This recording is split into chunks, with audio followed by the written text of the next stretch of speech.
Join ఇంటేకి UK వస్తున్నావా అయితే ఈ 3 విషయాల్లో మాత్రం కొంచెం జాగ్రత్తగా ఉండు. ఒకటి, అకామిడేషన్.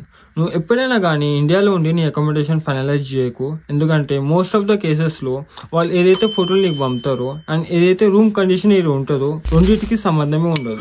అయితే అకామిడేషన్ ఎలా ఫైనలైజ్ చేయాలి బ్రో అంటే, యూకేలో నీకు ఎవరైనా friends and like family members ఉంటే వాళ్ళ ఇంట్లో ఉండి కొన్ని రోజులు అండ్ ఆ టైంలో నువ్వు అకామిడేషన్ హంటింగ్ చేస్తే బెటర్ బ్రో.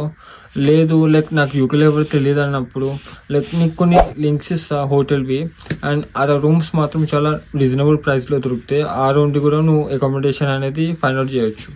లేదు నాకు ఈ రెండు కొంచెం రిస్క్ అనిపిస్తుంది bro, like I don't want to take risk అన్నప్పుడు like you can go with your university accommodation. ఇంకోటి airport picking. And airport picking కూడా లైక్ చాలా ఆప్షన్స్ ఉన్నాయి. లైక్ ఏదైతే మన యూనివర్సిటీ వాట్సాప్ గ్రూప్ ఉందో దాంట్లో మీరు మెసేజ్ డ్రాప్ చేయండి, చాలా రెస్పాన్సెస్ వస్తాయి. ఒకవేళ రాకపోతే you can go with Uber కూడా లైక్ చాలా ఈజీ ఇక్కడ యూజ్ చేయడానికి. ఎయిర్పోర్ట్లో దిగగానే మీరు ఏదైతే వైఫై ఉందో వైఫై కనెక్ట్ చేసుకుని ఊబర్ బుక్ చేసుకోండి.